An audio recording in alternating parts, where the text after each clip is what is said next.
જય જિનેન્દ્ર, જીતુ છેડા blog channel પર આપ સૌનું સ્વાગત છે। જો મારી ચેનલને અત્યાર સુધી સબસ્ક્રાઈબ ન કર્યું હોય તો કરી લેશો। चरणों विकट वंदन एवं नमस्कार। परम कृपाळु गुरुदेव गुरुणीना चरणों में वंदन एवं नमस्कार। विद्यार्थी तू जल्दी भणजे, परीक्षा जाए नहीं। माड़ी पानी जल्दी सींचजे, फूल करमाई जाए ना। मुसाफिर तो जल्दी चालजे, गाड़ी उपड़ी जाए ना। मानव तो जल्दी जागजे, आ अवसर वही जाए ना। मने अने तमने आ मानव भवनो एरपोर्ट मळ्यो छे। एमा आपणे माड़ा करीए छीए परंतु चाड़ा जता नथी। तप करीए छीए पण तप जतो नथी। साधना करीए छीए पण शांति राखी शकता नथी के संतोष पण राखी सकता नथी। एटले ज परीक्षण पर्व आपने संदेशो देवा माटे आव्या छे के आजना प्रवचननो विषय दान बनावे भगवान। दान बनावे भगवान। आपणे भगवान थवुं छे के भूत थवुं छे? अपना भोगने माटे वापरेली लक्ष्मी ए अपने भूत बनावशे अने धर्मने माटे, परोपकारने माटे, जीवदयाने माटे वापरेली संपत्ति ए भगवान बनावशे। शुं बनवुं ए आपणे चॉइस करवानी छे। परमात्मा महावीर भगवानना जीवनमा जो विकास थयो होय तो निमित्त तो दान बनावे भगवान। नैसार सुतारना भवमां करेलुं दान एमने क्यां सुधी लई गयुं? संगम गोवाड़ियाए करेली खीरनो दान એને શાલિભદ્રની ટોચ સુધી લઈ ગયો। એટલે શાલિભદ્રની વૃદ્ધિ તો નહીં, એના કરતા વધારે ભગવાન મહાવીરનું સાનિધ્ય મળ્યું, ભગવાનના હાથે સંયમ મળ્યો અને સંથારો કર્યો અને સિદ્ધશિલાનું રિઝર્વેશન કર્યું। આ દાન બનાવે છે ભગવાન અને એટલા જ માટે भगवान महावीर नो अवतरण क्षत्रिय कुंड नगर में थयो। त्रिशला माता ने कुक्षीए जन्म थयो अने सौदर में देवलोक नी अंदर रहेला देव ने एनो आसन चलायमान थयो। एना औद्योगिक ज्ञान में उपयोग मूक्यो के आसन केम ध्रुजे छे। आपने तो बीजा कोई ध्रुजावी दे। ज्यारे स्वयं सुद्धर्मा इंद्रनो आसन चलायमान थयो त्यारे इंद्रे उपयोग मूकीने जोयो के वाह आ जंबोदीप भरत क्षेत्र में क्षत्रिय कुंड नगर में सिद्धार्थ राजा ने कृष्णा माता ने पवित्र आंगणे परमात्माનું અવતરણ થયું છે અને એક પરમાત્માનો જન્મ મહોત્સવ એ અભિષેક કરવા માટે ક્યાં લઈ જાય? મેરુ પર્વત ઉપર સૌદારમાં દેવલોકની અંદર 32 લાખ વિમાનોની અંદર રહેલા દેવોને સુઘોષા ઘંટા વગાડીને જાણ કરવામાં આવી અને દેવો દોડતા એ 1,00,000 યોજનનું પાલક વિમાન બનાવીને એ પાલક વિમાનમાં એ સૌધર્મા ઇન્દ્ર આદિ દેવ દેવીઓ એ દોડીને આ જંબુ દ્વીપમાં આવ્યા અને ત્યારે એમ કહે છે કે સૌ પ્રથમ સૌધર્મા ઇન્દ્ર આવીને માતાને પગે લાગે છે, કારણ કે જન્મ દેનારી જન્મ જય સંતને આપે જનેતા, જન્મ જે સંતને આપે જનેતા એ જ કહેવાય. અને હંમેશા તીર્થંકર ભગવાનના એ આવા ઉત્તમ પુત્ર રત્નને જન્મ જે આપે એ માતાને પિતા અવશ્ય મોક્ષગામી જ હોય. કાં તો એ જ ભાવમાં મોક્ષમાં જાય અને કાં તો ત્રીજા ભાવે તો અવશ્ય મોક્ષમાં જાય. ભગવાન મહાવીરના 2 માતા અને 2 પિતા, એમાં ઋષભદત્ત બ્રાહ્મણ અને દેવાનંદા બ્રાહ્મણી, એને પણ સંયમ લીધો અને એ મોક્ષમાં ગયા. અને કૃષ્ણા માતા અને સિદ્ધાર્થ રાજા અત્યારે 12મા દેવલોકમાં છે. અહીંયા આપણે ભગવાન મહાવીરની સ્તુતિ કરીએ, ભગવાન મહાવીરનું નામ લઈએ અને કદાચ એ પોતાના બુદ્ધિ જ્ઞાનમાં ઉપયોગ મૂકીને જુએ કે ઓહો, મારા પુત્રના ગુણગાન થઈ રહ્યા છે અને દેવો પ્રસન્ન થાય, ખુશ થાય. આપણે દેવને રાજી કરવા માટે નહીં, આપણે તો ભગવાનને રાજી કરવાના છે, પરમાત્માને ખુશ કરવાના છે. પહેલા તો આપણા આત્માને રાજી કરવાનો છે. બસ એટલા જ માટે કહે છે કે દાન બનાવે ભગવાન.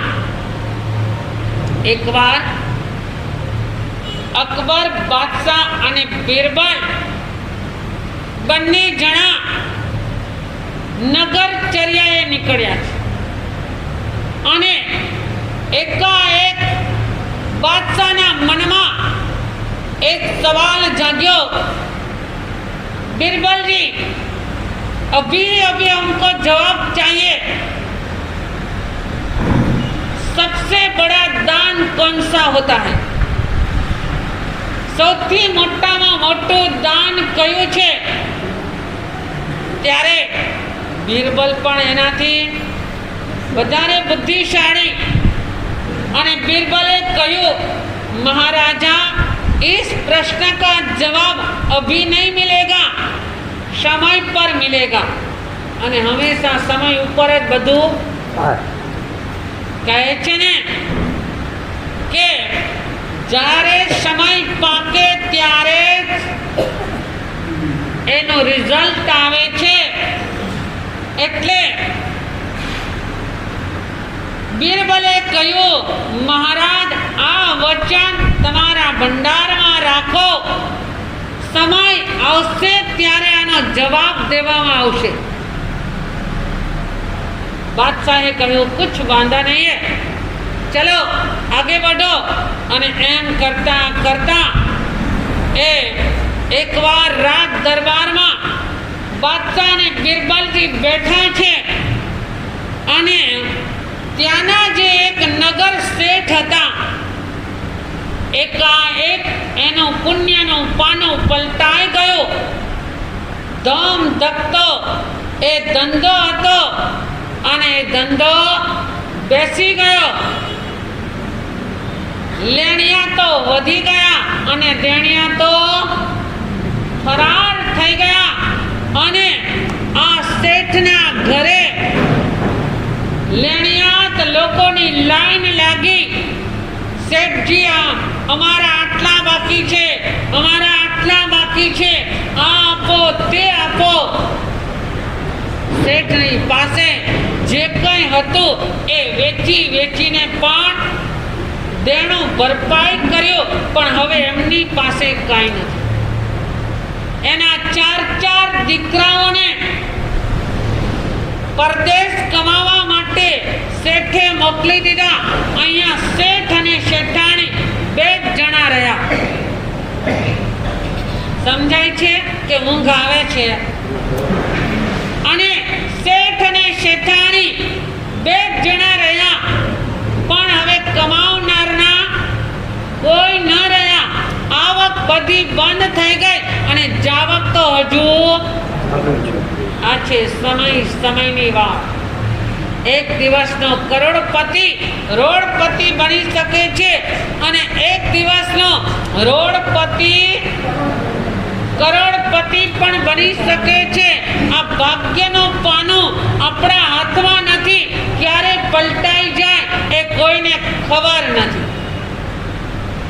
5 પાંડવો રાજ સત્તા ઉપર બેઠેલા હતા અને એકાએક વનમાં જવું પડ્યું.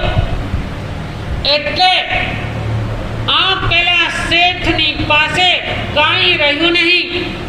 એની પણ ઉંમર છે, હવે ક્યાંય કમાવા જઈ શકે એવી સ્થિતિ નથી. પેઢી બંધ થઈ ગઈ અને ખાવાના પણ સાસા પડ્યા. ત્યારે શેઠ અને શેઠાણી એક દિવસ સંધ્યા સમયે ભગવાનની આરતી કરીને ખાટલા ઉપર બેઠા છે. ત્યારે આ પેલા શેઠાણી શેઠને કહે છે કે શેઠજી, આજે તો જેટલો લોટ હતો એનો મેં તમને રોટલો કરી દીધો, પણ હવે આવતીકાલ માટે તો લોટે નથી અને દાણા પણ કોઠીએ જાર નથી અને તિજોરીમાં નાણાં નથી. એમ કરો, આજ સુધી આપણે બાદશાહને આપ્યું જ છે, તો તમે એમ કરો કે બાદશાહની પાસે જાઓ, કંઈક મદદ કરશે. અને આ પેલા શેઠને શરમ આવે છે. આજ સુધી હાથ લાંબો કર્યો નથી.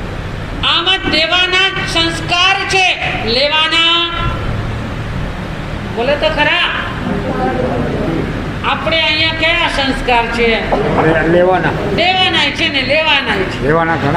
કારણ કે આ સંસ્થાને તમે જ આપો છો અને આ સંસ્થા પણ તમને જ આપે છે. વિચાર કરો, સંઘ છે ને મહાન છે. 25મો તીર્થંકર છે અને એક પણ સંઘ પૈસા વગર ચાલવાનો નથી. આપણે જજમેન્ટ લગાવીએ કે અમારા ભચાઉ સંઘમાં તો ઘણા બધા પૈસા છે ને એફડી છે, પણ એ જરૂરી છે, એ પણ જરૂરી છે. અચાનક કોઈ સાધુ સાધ્વી આવ્યા, બીમાર પડ્યા, કોણ સેવા કરવા જશે? સંઘ કરશે ને. સાધુ સાધ્વીજી વિહાર કરીને આવ્યા અને આજકાલ અમારે વિહારમાં અમારી સેફટી માટે કે સલામતી માટે કે સગવડતા માટે વ્હીલચેર વાળા ભાઈઓ અને બહેનો તો જોઈએ. એ 2 કિલોમીટરનો વિહાર કરાવે તો ભલે અને 12 કિલોમીટરનો વિહાર કરાવે તોય ભલે. એક જ દિવસના એને 500ની નોટ તો પકડાવી જ પડે છે. ત્યાર પહેલા એ આવતા જ નથી. સાયકલ વાળો હોય તોય પહેલેથી કહી દે 400. અને આ રીતે ચક્કર સંઘની ઉપર આ ભાર વધતો જાય છે અને હરેક સાધુ સાધ્વીની લિમિટ હોય છે. એટલા માટે એમને પણ આ વસ્તુની જરૂર પડે છે. અને ત્યારે શેષકાળમાં સાધુ સાધ્વી આવશે ત્યારે આમાંથી કેટલા જણા અહીંયા હાજર હશે? કેટલા જણા હાજર હશે? અને એ ત્યારે તમારા ઘર બંધ હોય ત્યારે માવજીભાઈ જેવાનું ઘર ખુલ્લું હોય કે કાનજીભાઈનું ઘર ખુલ્લું હોય કે ખીમજી બાપાનું ઘર ખુલ્લું હોય એટલે ગોચરી પાણીમાં સચવાઈ જાય. પણ આ સાથે સેવકો આવે એને રસોડું જ કામ આવે, એના માટે તો સંઘની ઓફિસ જ કામ આવે, એમાં કોઈ વ્યક્તિગત. એટલે સંઘ એ 25મો તીર્થંકર છે. આપણે સંઘના ઋણ હેઠા બેઠા છીએ. તમારે ક્યાંક સહાય લેવી હશે ને તોય પણ સિમ્બોલ કોનો જોશે? સંઘનો. કોનો જોશે? સંઘનો જોશે ને. હા. અને એ સંઘનો સિમ્બોલ ન હોય તો કાંઈ નથી. એકેય સહાય નહીં મળે. એટલા જ માટે એ સંઘની સ્થાપના કરી છે આપણા પૂર્વજોએ. બરાબર વિચારીને કરી છે, સમજીને કરી છે. અને એ સંગઠન એ સંઘના માધ્યમે ચાલે છે. હા, આપણે વાત કરવી છે કે સંઘને આપણે આપીએ એ કઈ આપણે ઉપકાર નથી કર્યો, આપણે આ સંઘનું ઋણ ચૂકવીએ છીએ. સમજી ગયા? આ સંઘનું ઋણ મારા તમારા સૌના માથે છે. એટલે સંઘની ભક્તિ કરવી એ પણ જરૂરી છે. અહીંયા દેવાના સંસ્કાર હતા, લેવાના તો સંસ્કાર હતા નહીં. પણ શેઠાણીના અતિશય આગ્રહને લીધે શેઠ મન મક્કમ કરીને શરમાતા એ રાત દરબાર પૂરો થઈ ગયા પછી 12 વાગ્યાના સમયે એ શેઠ રાજ દરબારમાં આવ્યા અને બરાબર બાદશાહને બિરબલ રાજગાદી ઉપર બેઠા છે ત્યારે શેઠજીએ પ્રણામ કર્યા અને બિરબલે કહ્યું, ઓહો, આ તો આપણા નગર શેઠ, પધારો પધારો, શું અમારા લાયક કઈ સેવા? આમ જુઓ તો બિરબલને બધી ખબર હતી. અમારા આ બિરબલ છે હો. એને બધી ખબર હોય, મને કાંઈ ખબર ન હોય અને હું કાંઈ ધ્યાને ના રાખું. હા, એ બધું બાજુ મને કે ખરી, મને તો કે પણ ચેક પાસ કરાવે અખિલાજી પાસે. મને ખાલી જાણ કરે. એ અખિલાજી પાસે જાય અને ચેક પાસ અખિલાજી પાસે કરાવે તો ઘણીવાર હું મસ્કરી કરું, તો પછી તારે મને પૂછવાનું શું જરૂર? મને પૂછવાની જરૂર શું? પણ અમે હસીએ જરા, કારણ એ બહુ સારું છે અને એમાં હું વધારે ખુશ થાવ. આપણે એ બિરબલને ખબર બધી જ હતી કે આની પરિસ્થિતિ પલટાઈ ગઈ છે, તો એ માનભેર એ શેઠને કહે છે, બોલો શેઠજી, એવું કઈ અમારા લાયક સેવા કામ? હા, આજે મહારાજાની કૃપા લેવા આવ્યો છું. શું જોઈએ છે? શેની જરૂર છે? થોડી સહાયતા જોઈએ છે. હમણાં પુણ્ય ખસી ગયા છે ને પાપ ઉદયમાં આવી ગયા છે, તો આપ જરાક સહાય કરો. અને બાદશાહે કહી દીધું બિરબલને, જાઓ બિરબલજી, अभी अभी इस सेठ को जितना चाहे उतना ए पैसा दे दो. बस મહારાજા તરફથી પરમિશન મળી ગઈ અને એ પરમિશન મળી ગયા પછી બિરબલ એ ભંડારી પાસે આવે છે અને ભંડારીને કહે છે કે ભંડારીજી, આ શેઠને તમે 5 સોના મોહર આપો. આમ તો ઘણી બધી આપવાની હતી, પણ બિરબલે 5 જ સોના મોહર આપી અને શેઠ નારાજ તો થયા, પણ શરમને લીધે કાંઈ બોલી ના શક્યા.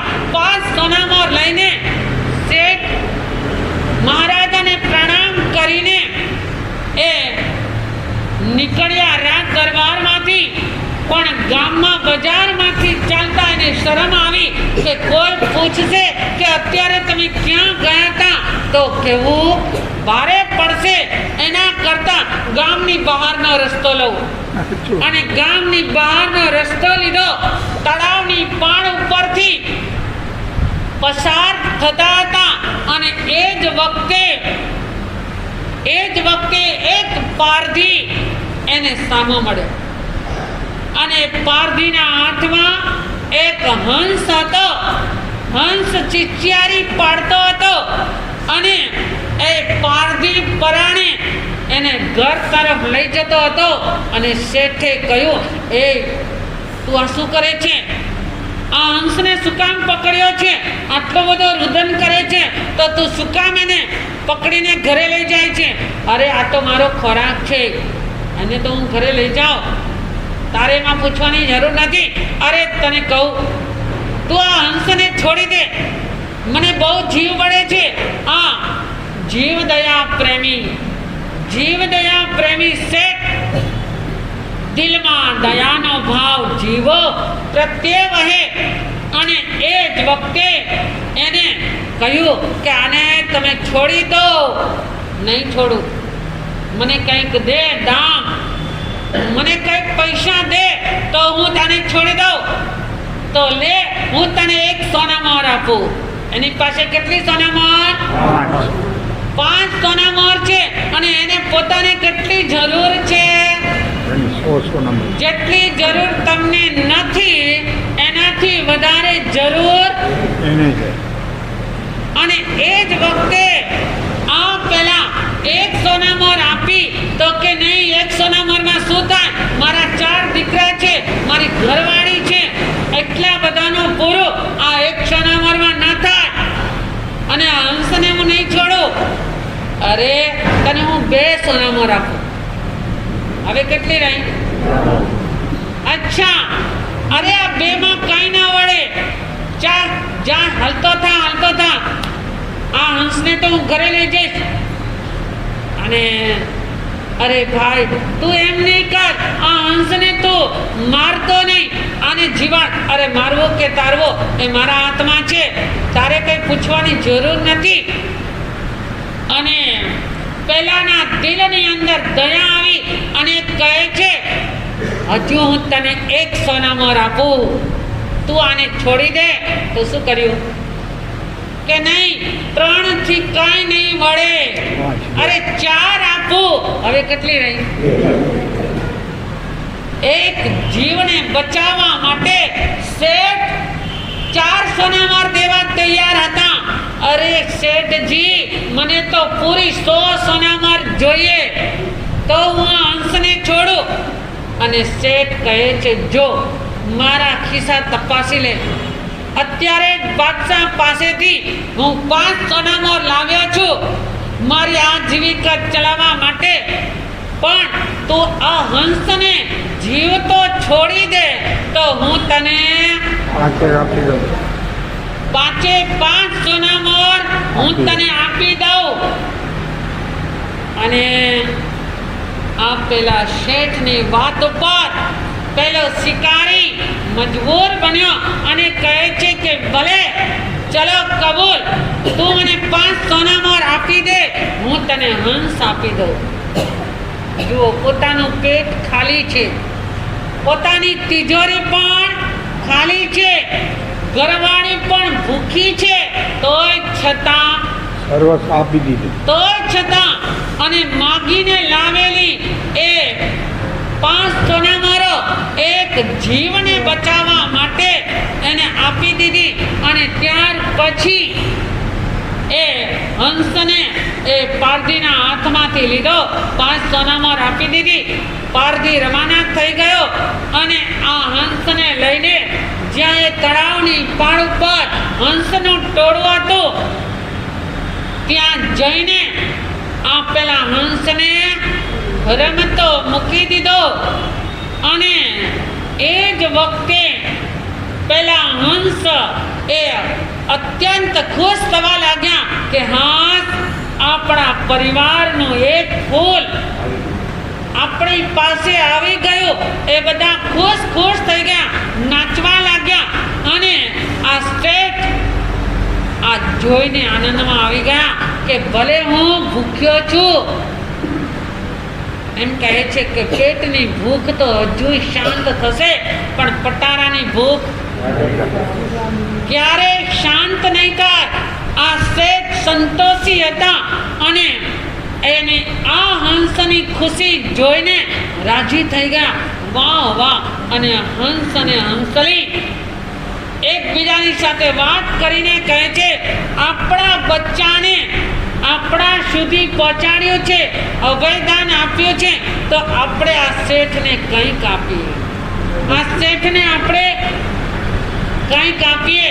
તો હંસ કહે છે કે મારી પાસે એક મોતી છે, અને હંસલી કહે છે કે મારી પાસે એક મોતી છે. આપણે બંને એક એક મોતી એને આપી દઈએ. અને આપેલા શેઠના ચરણમાં હંસ અને હંસલીએ એક મોતી અર્પણ કર્યો.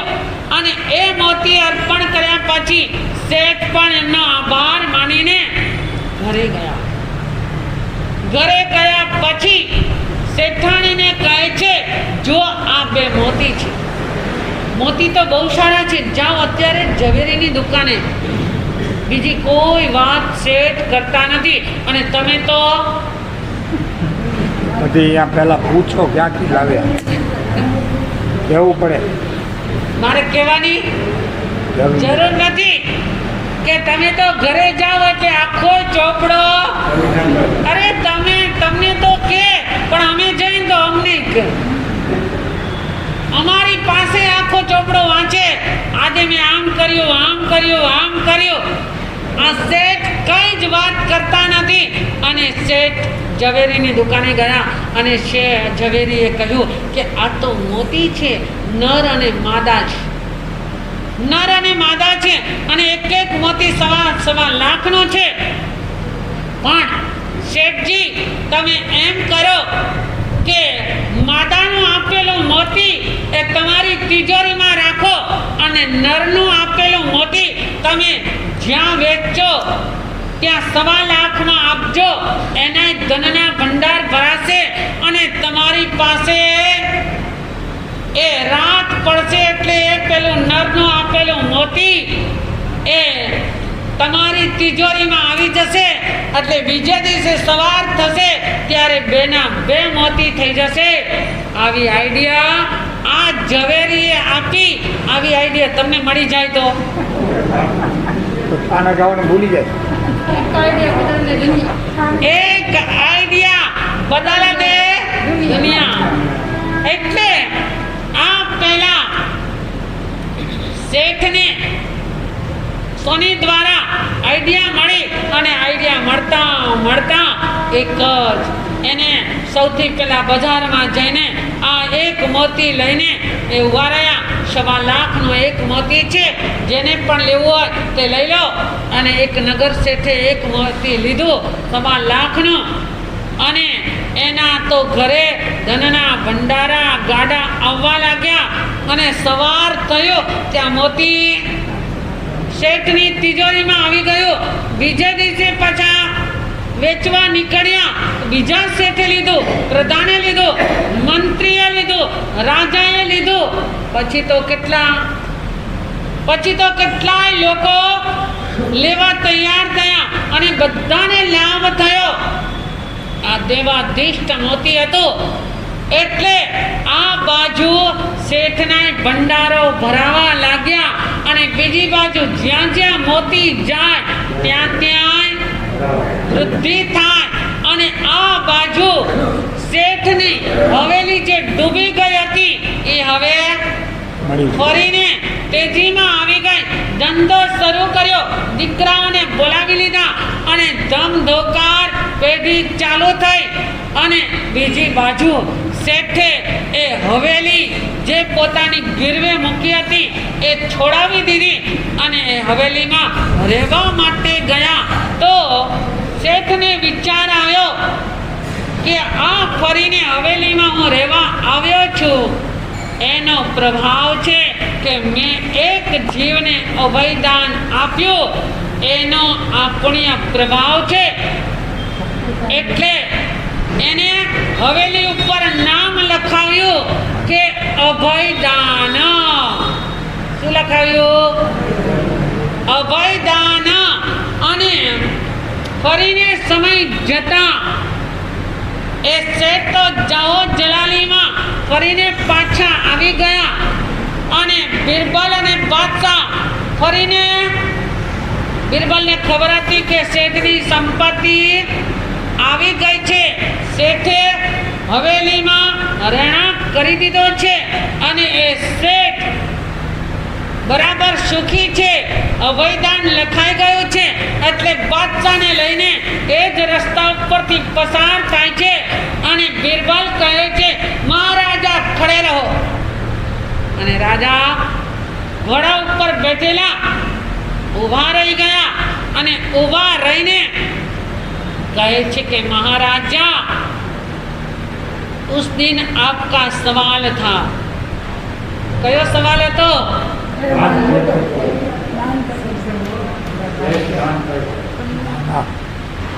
કયો સવાલ હતો? બચ્ચો અભયદાન. મોટામાં મોટું દાન કયું? અભયદાન. કંદમૂળનો ત્યાગ કરો. એક કંદમૂળના નાનકડા એવા ટુકડામાં, સોયની અણી ઉપર રહે એટલા ટુકડામાં ભગવાને અનંતા જીવો કહ્યા છે.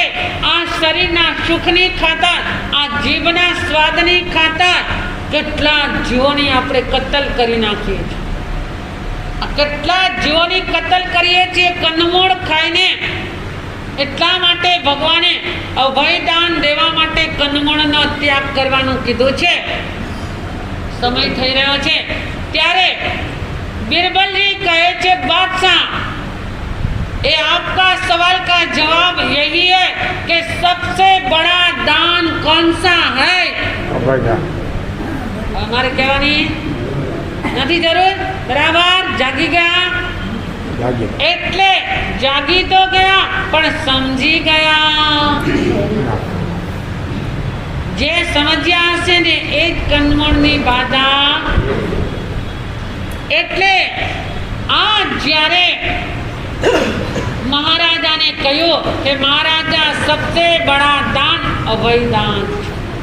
અભયદાન છે એટલે દાન આપે વરદાન. દાન આપે વરદાન. આપણા વિમળાબેને પરમ દિવસે એ ક્રોસ કરતા કરતા 18 સુધી પહોંચ્યા પણ આજે એમનું નસીબ હતું, એમને આજે હોટ સીટ મળી ગઈ. એ વિમળાબેન અને ખીમજીભાઈને એ ખૂબ ધાર્મિક પરિવાર અને દેસરભાઈને પણ અમે જોયેલા છે અને ખૂબ જ એ સેવાભાવી પરિવાર. આ નંદુ પરિવાર, ખાખણ બાપાનો પરિવાર એટલે ઉદાર પરિવાર અને સેવાભાવી પરિવાર. બસ આવીને આવી સેવા કરતા રહો. જેને શાસનની આ સેવા છે, મોજ શોખને માટે તો ઘણું વાપરીએ છીએ પણ આ ધર્મને માટે વાપરીએ એ જ મહત્વનું છે. એટલે ભગવાન મહાવીરને માટે એમ કહેવાય છે કે ભગવાનના ભવની શરૂઆત સમ્યક દર્શનથી થઈ પણ સમ્યક દર્શનની પ્રાપ્તિ દાનથી થઈ છે. અને આવતીકાલે શનિવાર અને અમારા ઇન્દુબેન વગેરે કેટલાય દિવસથી મહેનત કરે છે અને એમને હું બહુ દોડાવું, એમની દીકરીઓને પણ કામે લગાડું અને એક એક વ્યક્તિનો સંપર્ક કરીને 25-26 જેટલો સ્કોર આપણો આવી ગયો છે. એટલા બધા પ્લેયરો આવતીકાલે નાટિકા રૂપે અહીંયા નાના મોટા પ્રમુખ મંત્રીથી લઈને શ્રાવક શ્રાવિકા એ બધા પોતપોતાની રીતે એ પોતાની આગવી શૈલીમાં આજ સુધી અમે બોલ્યા અને તમે સાંભળ્યો. હવે આવતીકાલે તમે બધા બોલજો અને અમે સાંભળશું. એટલે આવતીકાલે ખૂબ જ સરસ અને સુંદર, શોર્ટ એન્ડ સ્વીટ અને મધુર, એટલો બધો ભાવુક અને ભક્તિશીલ ભગવાનનો પ્રોગ્રામ છે. ભગવાનની ભક્તિ છે. વર્ધમાનના વધામણા લાગે સૌને સુહામણા. એ આજે મારે એ જ લેવું હતું પણ આજે મારી ટ્રેક બદલાઈ ગઈ. આજે દાન આપે વરદાન એના ઉપરનો સબ્જેક્ટ આવી ગયો દિલમાં અને એ પ્રસ્તુત કર્યો પણ એ જ ભગવાનની ભક્તિનો માહોલ આવતીકાલે આ જ હોલમાં આપણે 9:15 વાગ્યા સુધીમાં આવી જવાનું. પહેલાં 15-20 મિનિટ વ્યાખ્યાન હશે અને ત્યાર પછી આ નાટિકાઓ એ રજૂ કરશે. બહુ સરસ અને એ લોકોએ મહેનત કરી છે. એ મહેનતની કદર આપણે આવતીકાલે કરવાની અને એને આપણો સમયનો શક્તિનો ભોગ આપીને એમને ઉત્સાહિત કરવાના છે. તો આપ સૌ કોઈ આવતીકાલે વહેલાસર એકલા નહીં આવતા. એકની પાછળ 5 ફ્રી. લખમજીભાઈ કહે છે ને કે આપણો હોલ ભરાઈ જવો જોઈએ. તો તમે બધા આવતીકાલે એકલા નહીં આવતા. બીજા 5 જણને 4 જણને પ્રેરણા કરજો અને કહેજો હાલો અમારા ભગવાનના જન્મ મહોત્સવમાં. એટલે એ ભગવાનનો જન્મ મહોત્સવ જ એ બીજો તો તમે ઘણીવાર જોયો હશે, પણ આ તો આખો અમારા ઇન્દુબેન કહે કે નામાસાથી આ તો આખો અલગ જ કોન્સેપ્ટ તમે કર્યો છે. તો એ જોવાને વધારવા માટે આપ સૌ કોઈ કાલે વહેલાસર આવો. એ જ મંગલ ભાવના મંગલ મનીષ.